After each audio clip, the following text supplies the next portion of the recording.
مولانا عطاء الرحمان صاحب. بعد میں کہتے تو بہت اچھا تھا. کنکلوڈ کرتے ہیں مولانا عطاء الرحمان صاحب. بسم اللہ الرحمن الرحیم نحمدہ ونصلی علی رسولہ الکریم اما بعد. جناب چیئرمین صاحب، میں آپ کا شکر گزار ہوں کہ آج آپ نے اس اہم موضوع پر بات کرنے کا موقع عنایت کیا ہے. جب بھی آئین میں ترمیم کی بات ہوتی ہے تو ہمیں جمعیت علماء اسلام کو خاص کر کچھ تشویش پیش ہو جاتی ہے، کیونکہ ہمیں یاد ہے کہ سن 73 کا آئین جب بنایا جا رہا تھا، اس میں جہاں حکومت کا رول تھا، جناب ذوالفقار علی بھٹو صاحب، مرحوم و مغفور کا ایک رول تھا، وہاں پارلیمنٹ کے دیگر پارٹیوں کے رہنماؤں کا، ممبران کا بھی ایک کردار تھا اور بنیادی کردار تھا، جس پر آج میں ان تمام اس وقت کے ممبران کو، اس وقت کے پارٹی رہبران کو خراج تحسین پیش کرتا ہوں کہ اس ملک کو اگر آج تک بچایا گیا ہے تو وہ اس آئین نے بچایا ہے. آج اگر ہمارا پارلیمنٹ محفوظ ہے تو اس کی بنیاد میں بھی یہ آئین ہے. آج اگر اس آئین میں کوئی رخ نہ ڈالے، کوئی کوشش کرے کہ اس میں کوئی ایسی چیز ڈال دی جائے کہ وہ مستقبل میں اس ملک کے لیے خطرہ بنے، اور اس کی کئی مرتبہ ہمارے ملک کے اداروں کے سربراہان نے کوشش بھی کی، اسٹیبلشمنٹ نے بارہا کوشش کی کہ کسی طریقے سے آئین میں کوئی ایسی چیز ڈال دی جائے کہ مستقبل میں یہ ملک محفوظ نہ رہ سکے. اور اس مرتبہ بھی جب یہ 26ویں ترمیم سامنے لائی گئی تو جمعیت علماء اسلام کو وہی خدشہ رہا، اور ہم نے اس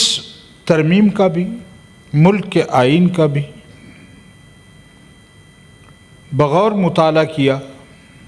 اور جماعت اس نتیجے پر پہنچی کہ اگر یہی ترمیم جو تجویز کی گئی ہے اسی طرح پاس ہوتی ہے تو پھر شیری رحمان صاحب نے تو کہا کوئی سانپ نہیں ہے، کوئی وہ نہیں ہے، لیکن پھر یہ انتہائی خطرناک سانپ ثابت ہوتا. اور اگر ہماری قیادت نے اس کو سانپ سے تشبیہ دی ہے تو یقیناً یہ جو ترمیم تھی اس میں ملک کے مستقبل کو خدشہ تھا. لہذا میں اپنے جناب کامران مرتضیٰ صاحب کا، ان کی پوری ٹیم کا، دیگر پارٹیوں میں بھی جن لوگوں نے اس ترمیم میں تجاویز دی ہیں، گو کہ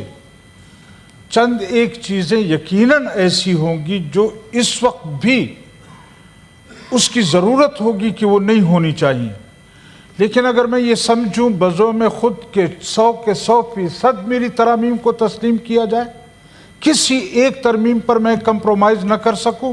تو پھر ہم سیاست نہ کریں. میں تحریک انصاف کے ساتھیوں سے بھی کہوں گا کہ جس جمہوریت کے لیے، جس ملک کی بقا کے لیے ہم محنت کر رہے ہیں، ہم آپ کو دعوت دیتے ہیں آئیں اور 100% نہ صحیح تو کم از کم 80-90% جمعیت علماء اسلام نے جو کامیابیاں حاصل کی ہیں اس کا آپ ساتھ دیں. میں درخواست کروں گا، اور یقیناً جو ان کا گلہ ہے اپنی قیادت کے متعلق، कि गुज़श्ता 20-25 दिन से या महीने से या जितने भी दिन हैं जो रवैया रवा रखा गया है, उनकी क़यादत के साथ कैद में, मेरे ख्याल में हमने उसकी मज़म्मत भी की है। और सिर्फ ये नहीं कि उनके साथ होना चाहिए, जो भी हो हमें ये रवैया नहीं अपनाना चाहिए कि हम कैदियों को मजबूर समझकर उनके साथ वो जुल्म नारवा रखें कि शायद इस तरह कोई मान जाएगा। मेरे ख्याल में ये इंतहाई गलत होगा। हुकूमत को चाहिए कि वो उनको बाहम सहूलत पहुंचाने के लिए कोशिश करें और जितनी सहूलत आईन ने या हमारे कानून ने उनको दी है वो उनको मिलनी चाहिए।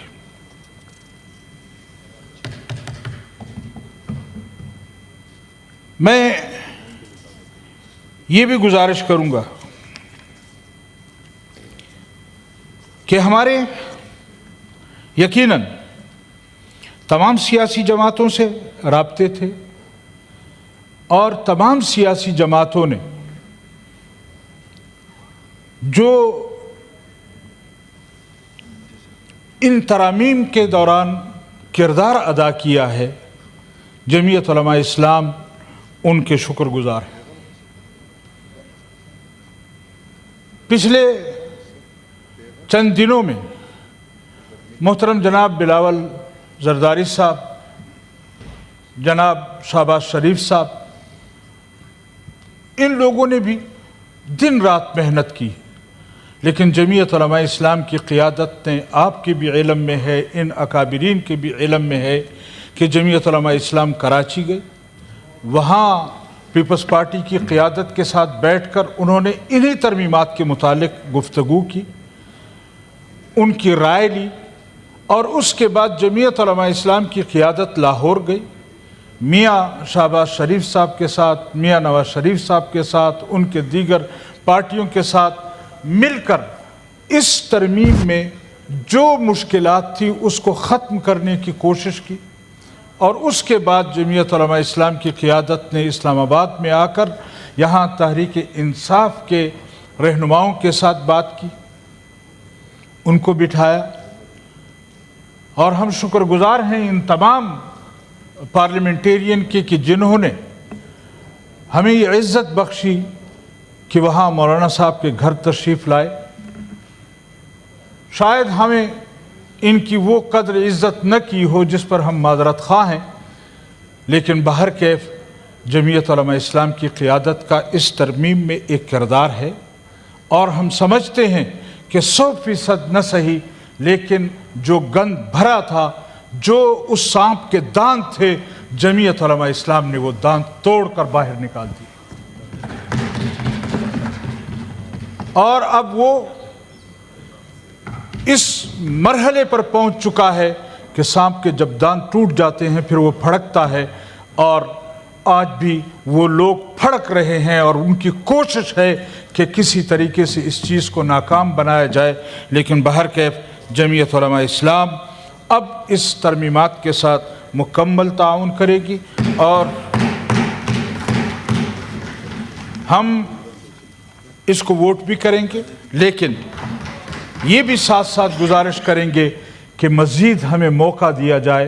कि इसमें जो कमियां हैं, जो रह गई हैं, उसको भी किसी तरह सीधा किया जाए, ताकि आने वाले मुस्तक़बिल में हमारे मुल्क का नौजवान, हमारे मुल्क का वो तालिब इल्म जो आज सियासत के इब्तिदा में है, वो अपनी क़ियादत की रहनुमाई में इस मुल्क की बका के लिए काम कर सकें और इस मुल्क के तहफ़्फ़ुज़ के लिए हम कोई काम कर सकें। मैं एक मरतबा फिर तमाम पार्लियामेंट के मेंबरान का जिन्होंने इसमें किरदार अदा किया है, तमाम सियासी वर्करों का जिन्होंने इसमें किरदार अदा किया है, तमाम मुल्क के बासियों का जिन्होंने इस तरफ तवज्जो दी है, और यकीनन आज मुल्क का हर बासी मुंतज़िर है कि ऊँट किस करवट बैठता है। लेकिन अगर इसके बावजूद इसमें कोई कमी कोताही है, मैं हुकूमत वक्त से कहूँगा कि वो राब्ते में रहें, कोशिश करें कि इसको मज़ीद बेहतर किया जा सके। और इसके साथ साथ ये भी मुतालबा करूँगा कि तहरीक इंसाफ की क़ियादत के साथ जो उनकी शिकायतें हैं ان کو دور کیا جائے. میں آخر میں ایک مرتبہ پھر آپ کا شکریہ ادا کرتا ہوں. ناصر عباس. وآخر دعوانا الحمدللہ.